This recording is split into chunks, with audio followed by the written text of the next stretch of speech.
Well, just to start off with, where are you from originally? I'm from Lakeland, Florida. All right. Well, how'd you wind up here? I went to the races with my dad over at Daytona ever since the early 60s. I was very young, and we actually drove a 51 Mercury that was not a real old car at that time. And was a huge fan, and then moved to Chattanooga, Tennessee for a job opportunity, not in racing, but it was so much closer to the racing, and had a buddy that was kind of into racing, and he and I went to Nashville one time and stood outside the gate like most people and actually talked to Cecil Gordon, because everybody would just hire whoever was standing at the gate most of the time that would work for nothing, and it was all downhill from there. Now, you were a big Fred Lorenzen fan, weren't you? I was. All right. What was it about Fred? You have done your homework. I was a big Ford fan.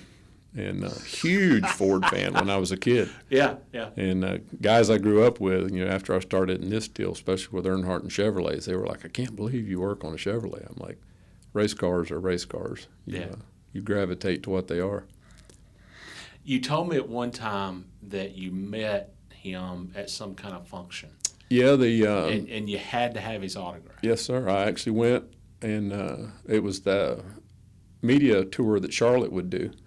And they came to the shop that year, and he was one of them. And I actually went home and got that magazine that I don't remember whether it was a Winston Cup scene or what, that said, "Who was your favorite driver growing up?" And I had him sign it.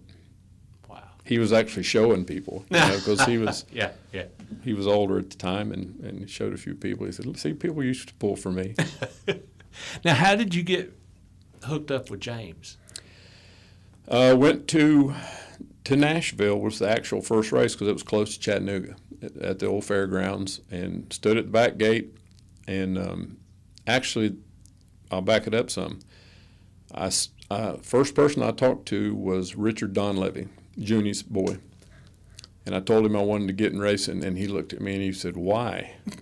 Seriously. And I'm like, "Man, because I love it." And he's like, "Okay, here's what you do. Go to Nashville." I think Nashville was the next week after Talladega, and told me to stand at the back gate where they sign in and just ask who needs help.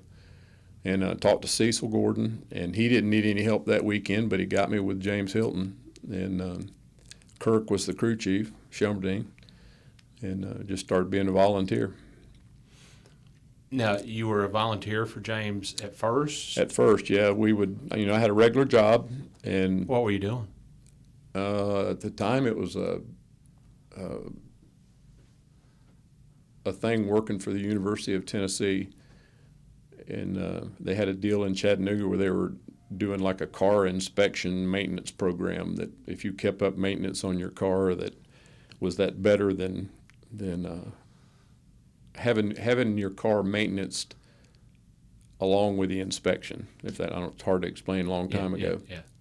All right. But anyway, I would go to the races on the weekend, and I met a guy that I worked with that was also a NASCAR fan, and he would go with me, and we'd get off work in Chattanooga at 5 o'clock and drive to Michigan and go to the race and sleep in the car, all the stuff that everybody did at the time to get the opportunity, and run the race and then drive home and go to work the next day.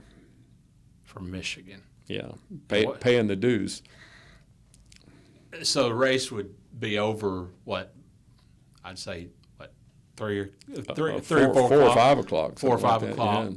And then you'd have to drive back. How long a drive was it back to Chattanooga? Well, it was 200 or 300 miles. I can't remember. It was a long haul. Yeah. I mean, and you would be back at work Monday morning. Yeah, I would do, Atlanta, Nashville, Talladega. They were all hour and a half, 2 hours.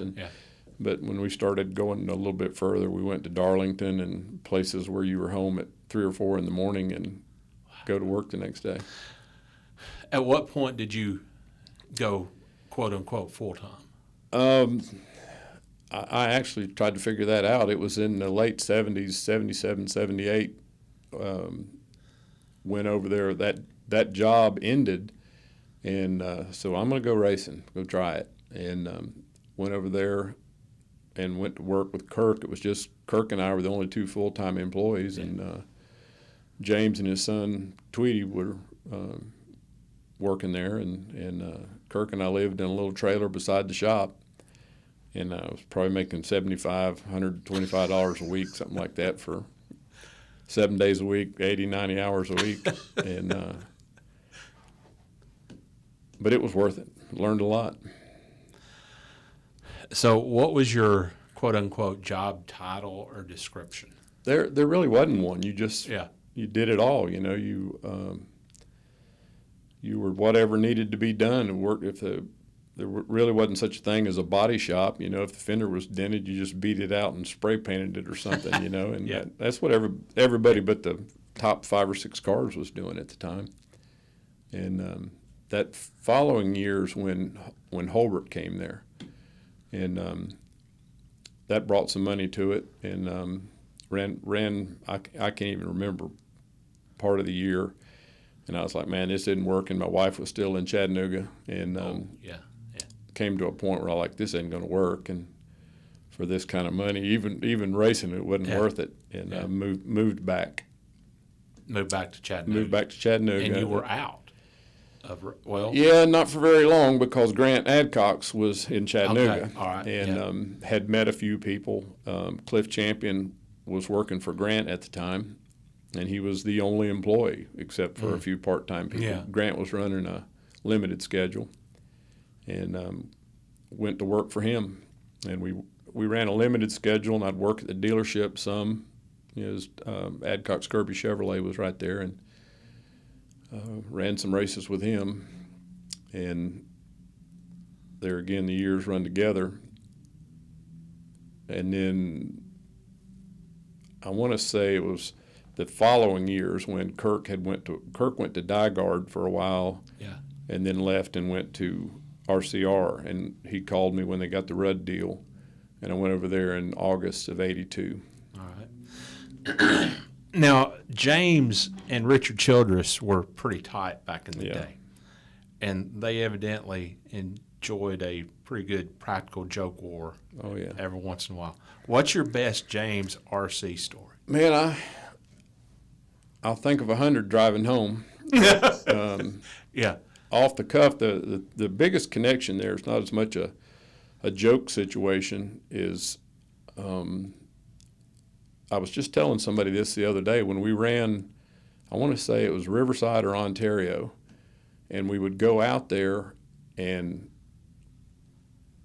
pit like 3 cars.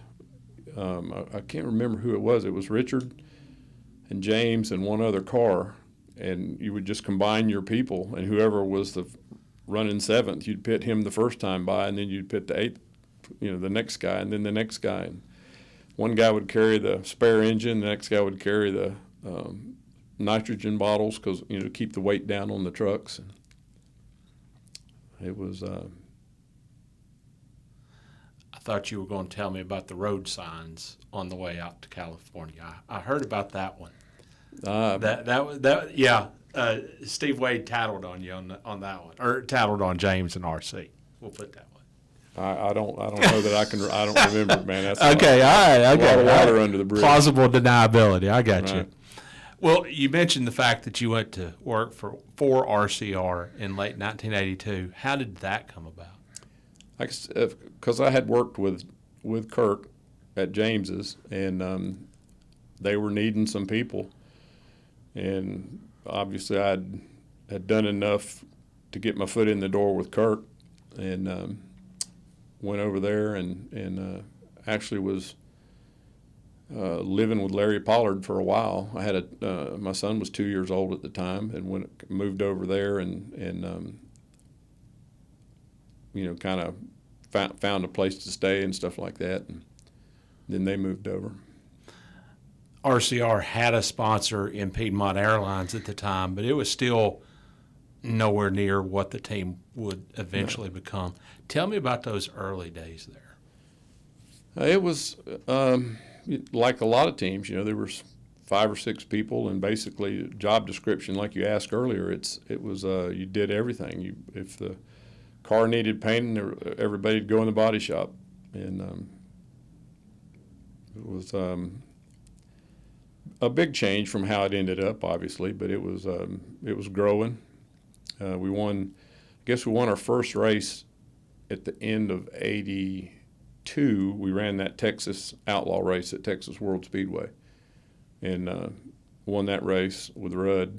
And then we, that kind of gave us a little confidence. And then we won 2 races in '83, best of memory.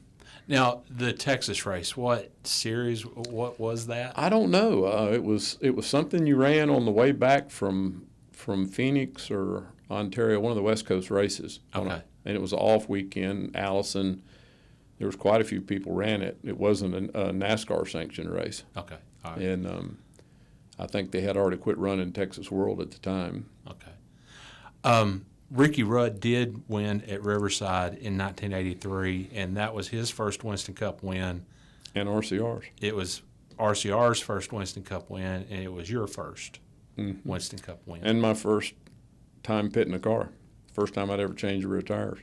Because Pollard had left to go to Petty's. Now, you'd gone over the wall for James, though. Yeah, you did whatever. If you gassed or jackman or carried tires, whatever. Okay. I got pictures of about every position over the wall. But Riverside was your first time changing the rears for RCR? Mm-hmm. Or is first that time changing the rears at all. period? Really? Yeah. So, Now, how did that come to be? Was that just like I said, Larry, it was next man up back then. Yeah. Larry had left to go to Petty's. And so it was like I practiced a couple times at the shop with just practicing what to do with the air hose, not even a live pit stop. Yeah. Now, what do you remember about that day? It was it's foggy, but it's because it's a hell of a long time ago. But just just that we finally made it over the hump. We finally won a race. I enjoyed it this day seeing somebody win their first race, even if it's somebody we're racing against, whether it was truck, Xfinity, or whatever. Yeah. And it's different when somebody wins their first race, and something you don't want to forget. So you kind of enjoy seeing somebody else do it. What did it mean to you personally after working like you did for James and putting in all the hours and driving back and forth to Michigan and getting in and then going to work? What did it mean to you personally? I still think it was more about what we did as a group. Flying home and everything. It was it just changes things. That's why it's so much easier to hold a race team together that's winning. It's people they talk about chemistry and stuff like that. When the bills aren't due and you're not fighting with one another, it just makes it easier to get along. Working all those hours and everything. The sacrifice seems to be a little worthwhile. You don't start racing to want to win. You start racing to want to work on race cars. And I'm sure drivers want to win, and you obviously want to win, but you don't get into racing at the time to win races. You get in racing to race, and winning is the benefit. Dale, of course, had been at RCR midway through the '81 season, left at the end of the '81 season, but he came back in '84. What do you remember about him coming back to the team? Oh, it just changed how we performed. Obviously, we still weren't ready for somebody like him. We struggled, won a couple races in '84 and a few more in '85, and by the time '86 rolled around, we blew a lot of motors and things like that, and just working the bugs out. It just took time, and building the team, being able to hire more people and stuff like that. And by the time '86 rolled around, we were on it. 1986 Daytona 500. Take me through that day. I don't even remember which one that was. Him and Jeff Bodine coming down towards the end, and when they threw the caution, and we were umpteen seconds ahead. Ran out of gas. Man, there's so many of those. I'm serious. They all run together. Wow. All right. So my best. I know we're skipping around here, but my best victory ever. I was standing in my living room when Dale won Daytona. Because I had already left and was doing the truck and then doing the Busch cars, but that was still the best victory ever, and I wasn't even there, just for the fact that we finally won that frickin' race. Awesome. All right. 1986 Daytona 500. Don't remember that one. What about Dale and DW at Richmond, the next race? I remember it well. It was funny. It was just on last week. Yeah. And yeah. I watched it, and it was funny to see the coverage back then, and what a neat old racetrack that was. But the best part about it is this is a chocolate story. Of course, we drove to that race, and when we left, it got pretty exciting there, pushing the car around through the garage area and stuff. But when we left, we're sitting in traffic, and there was a group of guys carrying the hood off Daryl's car. Really? Yes, right on the sidewalk. Oh my gosh! And yeah. Chocolate being chocolate, he opens the big sliding door on the van. We all got Wrangler shirts on. He's like, "Hey guys!" No, they were mad. Luckily, traffic started moving, and we were. Ronnie Thomas has the nose and rear deck lid off of Dale's car. Really? From that race. Yeah, that was cool. Now, was there any kind of bickering between the crews, or was that just out on the racetrack? Yeah, I mean, you're always mad, and you're going to protect your driver, no matter what team you're on. But there was never any, Okay. You got a job in racing, so you check that off your list. You got a job with a sponsor team, so you check that off your list. I could make a living at it now. Yeah. You check that off your list. 1986, you checked off another box by winning the championship. Did it seem real to you? It was real. It was very similar to that first win. It's more about damn, we finally did this. Because you knew it was out there, and just to finally get over that hurdle. You won it all in 1986. You won the championship in 1986. But 1987 was a completely different beast. You stood a very real chance that year of winning about the first 8 races. Yep. It's crazy. Yep, the flat tire at Daytona, and the alternator wire was under the valve cover at Atlanta. Yeah. It had pinched. There was just a little place on the valve cover that it had pinched the alternator wire, and the battery went dead, or we'd have won the first 8 races. Self-inflicted, but. What was the difference? I mean, you'd won the championship in '86, and it was a good year, but 1987 was just it's a rocket ship. It's that same old deal when a team is successful, whether it's football, any kind of sport. When you're doing it, you don't really know why you're winning. And same reason when you start to struggle, you don't really know why you're struggling. I don't know if that makes any sense. Oh, yeah. Because I've been on both sides of it. And, we really weren't doing anything any different. It just finally, started going our way. The biggest thing is the focus was reliability so much with him. It was like, if this car doesn't break, we're going to be whoever wins is going to have to beat us. And we didn't win them all, obviously, but just overcoming the reliability side of it with him driving was the biggest hurdle in finishing those races. I don't remember what years it was, but you guys won, I think, 4 straight Rockingham Pit Crew races. Yes, sir. Mm-hmm. You changed the rears, chocolate gassed. I think Danny Lawrence caught the gas. It was at different times. Barney gassed. Barney Boyd. We had 3 part-time guys. Yeah. And Barney gassed at first, and Bobby Moody was the catch can. Okay. All right. And then Danny. Kirk was on the fronts. Mm-hmm. David Smith jacked, and he prayed for everybody. Yeah. Rest in peace. How did the pieces of that puzzle fit together? Because that was a group of different personalities. Yep. How did you fit it all together? Or how did the team fit it all together? That's the thing. I think, there's been a lot of years go by, and I like watching sports, or I used to watch a lot of sports, and so you see it a lot with baseball teams, football teams, whatever, and because I'd kind of been there, you know, it's more about the group of guys getting along, you know. But there again, like I said earlier, when you win races, it makes you get along. You know, when you're struggling, you don't get along as well. And you know, there was times when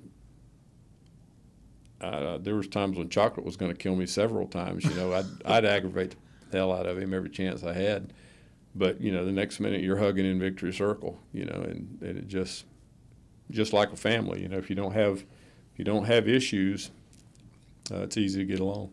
Now tell me about aggravating Chocolate. How would you go about that? What was your favorite way to aggravate Chocolate? You know, we spent a lot of time together, so it was, you know what I mean. You just if you just pick at each other, he would pick at me, and I'd pick back. All right. But I still talk to him. He lives in Myrtle Beach, and I still probably talk to him 3 times a week. Do you really? Mm-hmm. About just everyday stuff? General stuff. Really? If he's driving up to RCR or something like that, he'll call, and we'll shoot the bull for 10 or 15 minutes. That's awesome. So when I got into the sport full-time, late 1994, Dale had just clinched his seventh championship. Mm-hmm. And I did not know the Dale Earnhardt that you knew. Mm-hmm. You knew the Dale Earnhardt who was flying back and forth to the races with you. He, you know, 1982, 84 when he joined the team, he was a part of the team. Mm-hmm. Who was the Dale Earnhardt that you knew? I've told this to a lot of people that we were really fortunate that we got to know the Intimidator and Dale Earnhardt. You know, and I compare it to Clint Eastwood and Josie Wales, or Arnold Schwarzenegger and the part he plays. It's not the same guy, but we were fortunate that we got to know both of them with Dale, and that was the funny thing about how we got along. And I told you earlier, I never got his autograph. We didn't talk racing when we were on the plane very often. You know, we played cards and drank beer and talked about hunting or whatever was what there was. You know, we just meshed with him right from the get-go. And it was funny because pretty much the whole shop was that way. You know, he had the whole outside world bothering him for autographs and stuff like that, and we were just never that way. Who was the best card player on the plane? Oh, well, it depends how much money you spend. You know, it was he was so damn possessed with playing cards. From the time the door shut on the plane till the time the door opened, we played cards, and you know they'd play for decent money, and hell, we didn't have any money, and he'd loan you money so you'd play, and if you lost it all, he didn't care. Because he won most of it back. What kind of interest did he charge? He didn't charge anything. If you won with his money, so, you know, sometimes he'd go, "Oh, he'll keep it," you know. Yeah. But it was just, if racing came up, you know, we'd win a race and he'd be sitting there dealing cards, and Richard asked him a question about the car.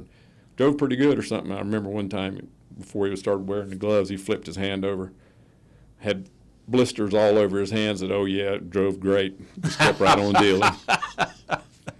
But that was his way of showing that it really didn't drive that good. Yeah. I talked to you for the book that I did, Dale versus Daytona, on all Dale's Daytona 500s, and you told me that the car that you guys ran in the 88 Daytona 500 was a little bit long, and that you couldn't find a car cover to put on it or whatever. All right, so I'm just going to ask the question, what else did you do and where? That particular car, the long template at the time didn't go down on the trunk, so we just made the car a little longer because that was back when you hardly ran any spoiler. Just made the spoiler further back on the deck lid. You know, we get it through inspection and we think, man, we got this. You know, we were really worried that we were going to have to fix it, but we got it through inspection and everything, and they give us our sticker, and we get ready to throw the car cover on there, and they just made the same car cover from the year before, and the car cover wouldn't fit the car. And we were like, oh, boy. So we just kind of left the car cover laying on it the whole week. But, it's the same thing everybody else was doing.